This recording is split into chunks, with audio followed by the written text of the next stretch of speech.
Hi friends, எல்லாரும் எப்படி இருக்கீங்க? Welcome back to my channel சாயாதீஸ் vlog. என்னோட சேனல் ஃபர்ஸ்ட் டைம் பார்க்குற மாதிரி இருந்தால் கண்டிப்பாக சப்ஸ்கிரைப் பண்ணுங்கள். மறந்துடாம பெல் ஐக்கானை ப்ரெஸ் பண்ணுங்கள். அப்போ தான் நான் போட வீடியோ உங்களுக்கு நோட்டிஃபிகேஷனாக வரும்.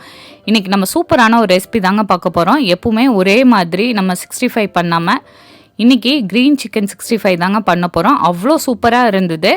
கொஞ்சம் டேஸ்ட் வித்தியாசமாகவும் இருந்துச்சு. எல்லாமே ஃப்ரெஷ்ஷாக அரைச்சி செய்கிறப்ப டேஸ்ட் அல்டிமேட்டாக இருந்துச்சு. கண்டிப்பாக ஒரு டைமாவது நீங்கள் இந்த ரெசிபியை ட்ரை பண்ணி பாருங்கள்.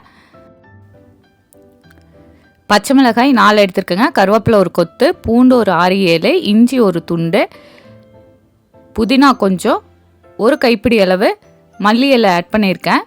நான் வந்து 1/2 kg சிக்கனுக்கு சொல்கிறேங்க. இதெல்லாம் ஒரு மிக்சி ஜாரில் ஆட் பண்ணிவிட்டு கொஞ்சமாக கொரன்னு அரைச்சிக்கலாம். உங்கள் காரத்துக்கு தகுந்த மாதிரி நீங்கள் பச்சை மிளகாய் ஆட் பண்ணிக்கலாங்க.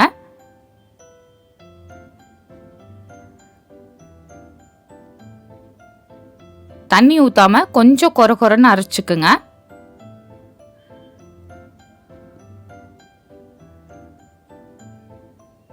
இது அவ்வளோ சூப்பராக இருந்துச்சுங்க.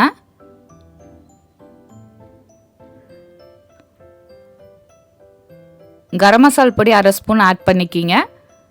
தயிர் 1 ஸ்பூன், கெட்டியான தயிர் புளிக்காமல் இருக்கணும், ஆட் பண்ணிவிட்டு கொத்தமல்லி பொடி 1 ஸ்பூன் ஆட் பண்ணிவிட்டு தேவையான அளவு உப்பு ஆட் பண்ணிவிட்டு நல்லா அரைச்சிட்டு இதில் ஆட் பண்ணிக்கலாங்க. சிக்கனை நான் ஃபஸ்ட்டே மஞ்சத்தூள் போட்டு கழுவி வச்சுருக்கேங்க. தண்ணி ஃபுல்லாக ட்ரை பண்ணிடுங்க.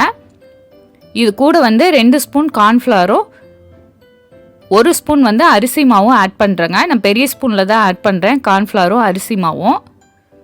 லெமன் ஜூஸ் கொஞ்சம் புழிஞ்சிட்டு நல்லா மிக்ஸ் பண்ணி விடுங்க.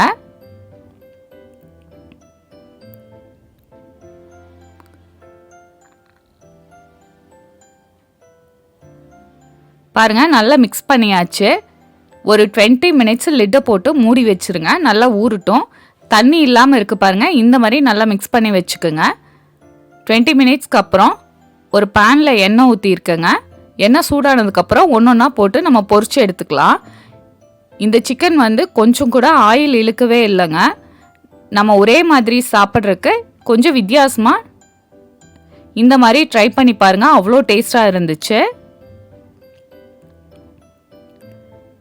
மீடியம் ஃப்ளேமில் வச்சுட்டு நல்லா வேக விடுங்க, திருப்பி போட்டு.